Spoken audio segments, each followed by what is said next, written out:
John Raspani with MaxBoxing.com and SecondsOut. I'm standing here with the uncrowned former welterweight champion of the world, Armando Muniz, who was screwed over in 1975 when he was it 74 or 75? 75. When he fought March 29. Okay, he remembers the date and everything. He fought Napoles, and tonight there's a guy that's like you, Armando, in the sense Mauricio Herrera. Yeah, in the sense that, you know, he was screwed over in a lot of people's minds when he fought Danny Garcia. Yes, big time. Big time. Okay, so what now? This is what I was thinking. I'll ask you. Judging.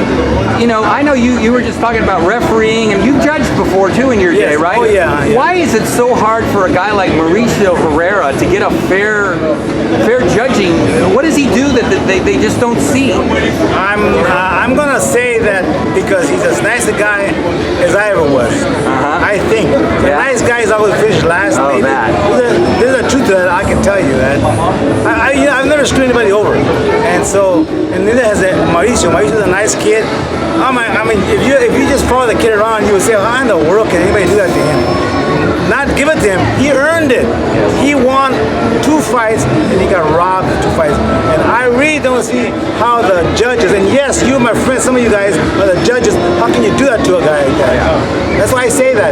State of California, come on, state of California, wake up. Because we're going to be known as the most corrupt state pretty soon if we keep on doing this. Exactly. Yeah. And a guy like him, he doesn't hit as hard as like you did, so he almost has to win fights so decisively to get him. What does he do? Yeah, what does he got to do? So he jabs the guys a lot more than they jab him. So yeah. And then talking about some fighters now, and before we started, I was going to ask you about Adrien Broner. He has some talent, right? You think he has some ability? He has a lot of talent, but I think he washes that away with the fact that he thinks he's the world's best human being. and he just washes that off, and he's not a good guy. You know? Not a good guy. He might think he is, but I don't have to fight him, so I'm lucky there. Now, what about when Mayweather and Manny Pacquiao fought here on May 2nd? You know, a couple of months ago. Did you watch it? What do you think about that? I'm going to go back out of the sports world. Okay. Go into the business world, maybe, which is just as bad as anyway. Yeah. What are we, the fight fan, or what are we thinking? Okay, do we know boxing? Do we know that Mayweather doesn't want to get hit? Do we know Pacquiao is also 37 years old? There's a certain point in time when the great so-and-so is no longer great anymore. And then they tricked us into paying all that money? Give me a break. That's all I got to say. That's all you got to say. Okay. Let's talk about your career for a minute, because I wanted to talk about that. You know, you fought Napoles twice. You fought Carlos Palomino. Yeah. All these years later, that Napoles fight, does it still bother you a little bit? I mean, it would bother me, to be honest, Armando, but I'm Italian, you know, so we hold on to things. I hate to talk about it too much, because if my wife was here, she'd be telling me, give it up, come on. Yeah. It's all over. Yes. And I understand that, you know, but I do it kind of like, because people don't pay attention too much, you know. Oh, you fought, how nice, you know. You fought Napoles, oh, how nice, you know. So I gotta say, I fought Napoles, but I beat him. It didn't say that on the record, I know, but I beat him. In my eyes, I beat him. In his eyes, I beat him, because he told me himself. One time I introduced him to a crowd of people, and he was happy that I introduced him in a nice way. And he said, thank you for being nice to me. I go, no, what happened in Acapulco was not my fault, you know. That's your fault. Let it go, you know.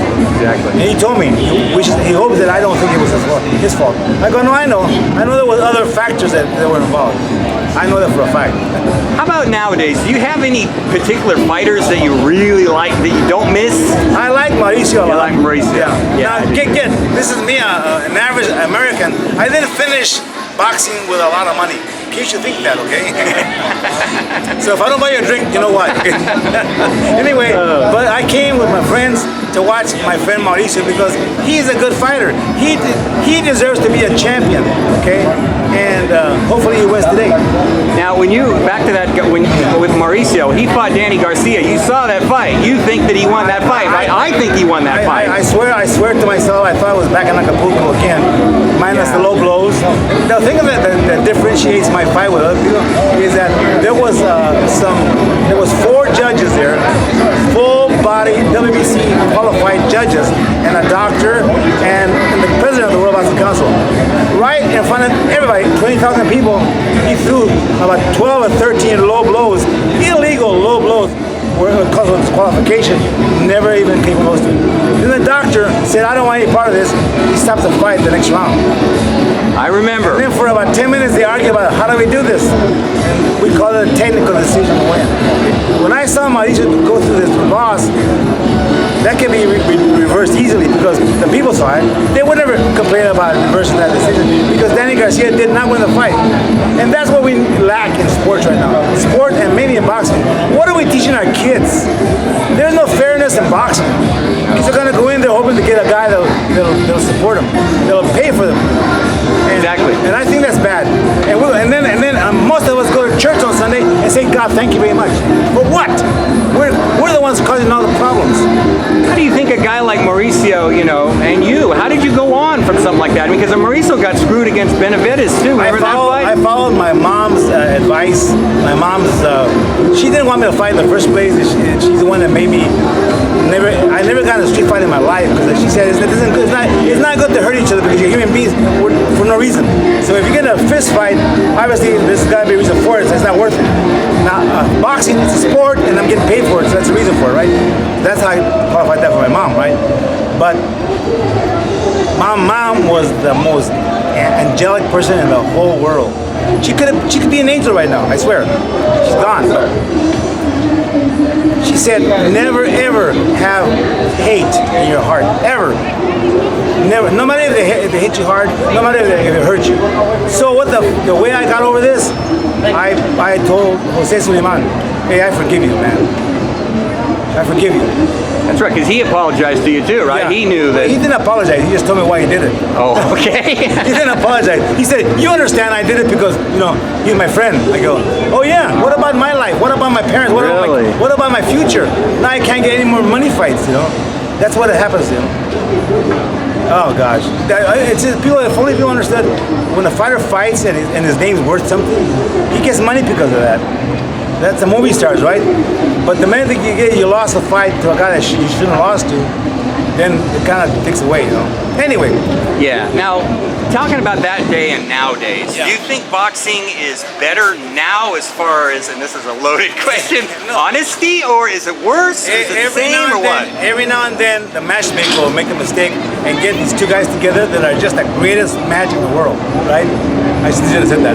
But or maybe he knows. He wants to give the fight fans a good money to fight for their money. And that's what I always thought. If they're going to come and pay for me to win, I'm going to win. I'm gonna show up and shape for the fight, and I'm gonna win, And that's the way it is. It's supposed to be that way. You do it for anyway.